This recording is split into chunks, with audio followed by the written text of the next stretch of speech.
নমস্কাৰ বন্ধুসকল, আপোনালোকক মোৰ স্বাস্থ্য চেনেললৈ স্বাগতম জনাইছোঁ। আপোনালোক নিশ্চয় সকলোৱে ভালে কুশলে আছে। আজি আপোনালোকৰ বাবে এটি অতি দৰকাৰী ভিডিঅ' লৈ আহিছোঁ। আজিৰ ভিডিঅ'টিত ডায়েবেটিছ ৰোগবিধক চিকিৎসাৰ জৰিয়তে সম্পূৰ্ণৰূপে আৰোগ্য কৰিব পাৰি নে নোৱাৰি, নে কণ্ট্ৰল কৰিহে ৰাখিব পাৰি, সেই বিষয়ে কিছু কথা ক'বলৈ ওলাইছোঁ। আশা কৰোঁ ভিডিঅ'টি শেষলৈকে সকলোৱে চাব আৰু ভিডিঅ'টিয়ে নিশ্চয় সকলোকে উপকৃত কৰিব পাৰিব বুলি আশা কৰিলোঁ। বন্ধুসকল, ডায়েবেটিছ ৰোগবিধনো কি আমি সকলোৱে কম বেছি পৰিমাণে জানো। ডায়েবেটিছ ৰোগবিধ হৈছে আমাৰ পাচনতন্ত্ৰৰ এবিধ ৰোগ। আমাৰ পাচনতন্ত্ৰৰ পেনক্ৰিয়াছ নামৰ গ্ৰন্থিটোৰ বিটা কোষবোৰে যেতিয়া ইনচুলিন নামৰ হৰম'নবিধ নিয়মীয়াকৈ নিঃসৰণ কৰিব নোৱাৰা হৈ পৰে, তেতিয়াই আমাৰ ডায়েবেটিছ ৰোগ হোৱা বুলি কোৱা হয়। আচলতে আমাৰ কাৰ্বহাইড্ৰেট জাতীয় খাদ্যৰ শৰ্কৰা ভাগ এই পেনক্ৰিয়াছ গ্ৰন্থিৰ পৰা নিঃসৰিত হোৱা ইনচুলিন নামৰ হৰম'নবিধে আমাৰ শৰীৰত শোষণ কৰাত বা আমাৰ শৰীৰে গ্ৰহণ কৰাত সহায় কৰি দিয়ে।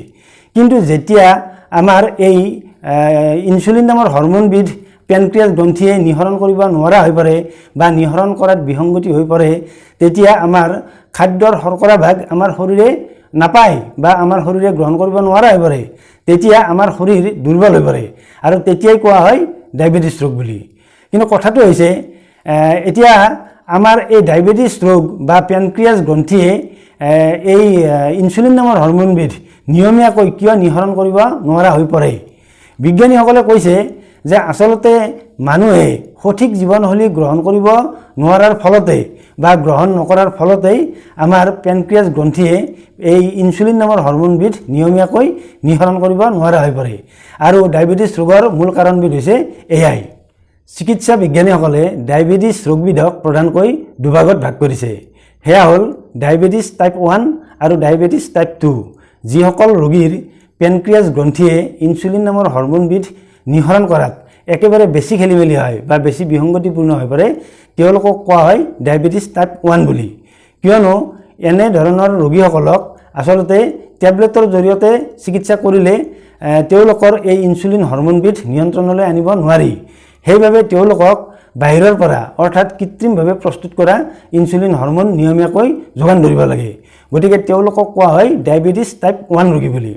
আৰু যিসকল ৰোগীৰ পেনক্ৰিয়াছ গ্ৰন্থিয়ে ইনচুলিন নামৰ হৰম'নবিধ প্ৰায় নিঃসৰণ কৰেই কিন্তু অলপ খেলিমেলি হয়, তেওঁলোকক টেবলেট বা অন্য চিকিৎসাৰ জৰিয়তে বাহিৰৰ পৰা ইনচুলিন যোগান নধৰাকৈ তেওঁলোকৰ এই হৰম'নবিধক নিয়ন্ত্ৰণ কৰি ৰাখিব পাৰি।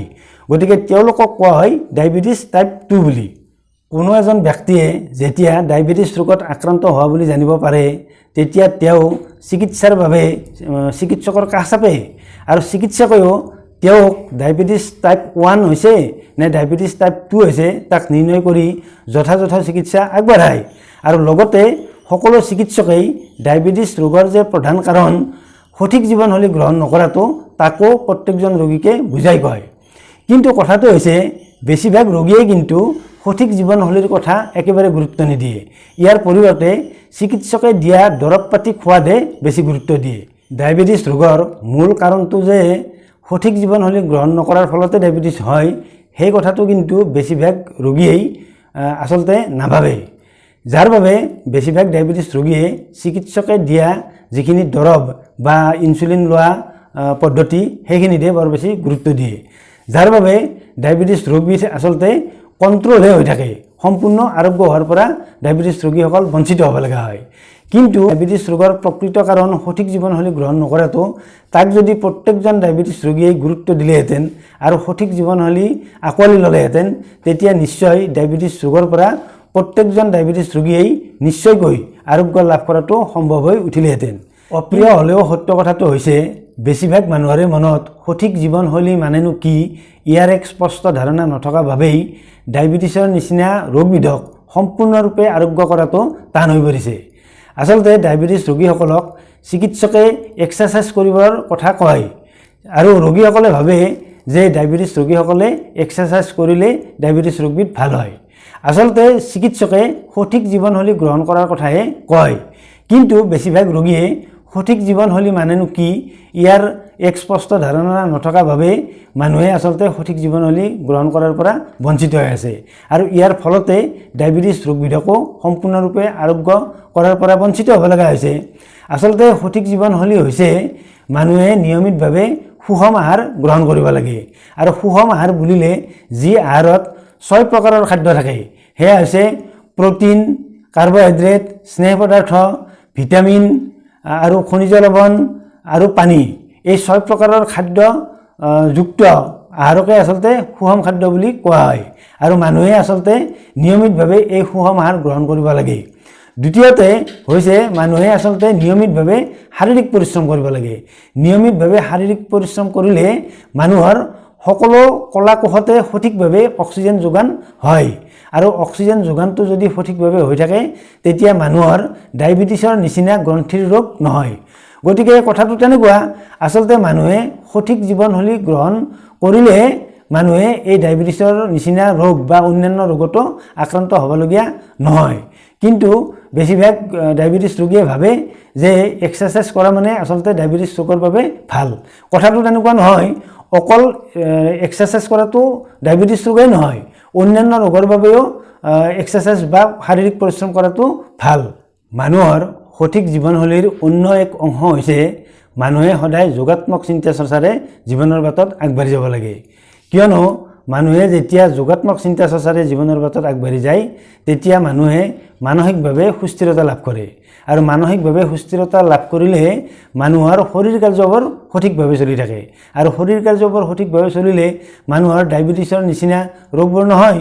মানুহে সদায় হাঁহি ধেমালিৰ মাজেৰে কটোৱাটো সঠিক জীৱনশৈলীৰে এটা অংশ।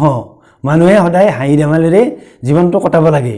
হাঁহি ধেমালিৰে জীৱনটো কটালেহে মানুহে বিভিন্ন ৰোগৰ পৰা হাত সাৰি থাকিব পাৰে।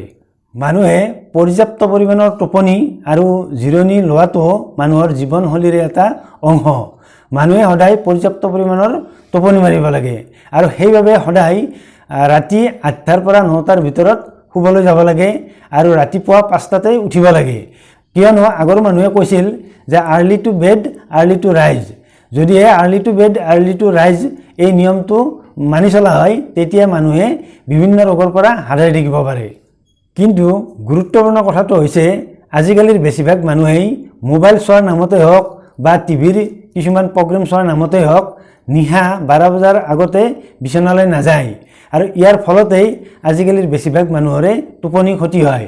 আৰু এইটো বিজ্ঞানসন্মতভাৱে প্ৰমাণ হৈছে যে আজিকালিৰ বেছিভাগ মানুহেই নিয়মিতভাৱে বা পৰ্যাপ্ত পৰিমাণৰ টোপনি নোহোৱাৰ ফলতেই বেছিভাগ মানুহেই ডায়েবেটিছৰ নিচিনা ৰোগত আক্ৰান্ত হ'বলগীয়া হৈছে। গতিকে ডায়েবেটিছ ৰোগীসকলক চিকিৎসকে দিয়া চিকিৎসাখিনিৰ উপৰিও ডায়েবেটিছ ৰোগীসকলে যদি সঠিক জীৱনশৈলী গ্ৰহণ কৰে তেতিয়া নিশ্চয় ডায়েবেটিছ ৰোগবিধক সম্পূৰ্ণৰূপে আৰোগ্য কৰিবলৈ সক্ষম হ'ব পৰা হ'ব। আৰু ইয়াৰ বাবে প্ৰয়োজন হ'ব মানুহৰ সঠিক জীৱনশৈলী মানেনো কি সেই সম্পৰ্কে সকলো মানুহৰে মনত সচেতনতা সৃষ্টি হোৱাটো। বন্ধুসকল, চিকিৎসা গ্ৰহণৰ লগতে সঠিক জীৱনশৈলী গ্ৰহণ কৰি ডায়েবেটিছ ৰোগবিধক যে সম্পূৰ্ণৰূপে আৰোগ্য কৰি তুলিব পাৰি সেই বিষয়ে কিছু কথা শুনিলে।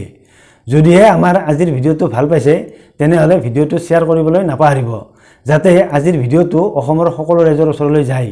লগতে আমাৰ চেনেলটো ছাবস্ক্ৰাইব কৰিবলৈ আপোনালোকক অনুৰোধ জনালোঁ।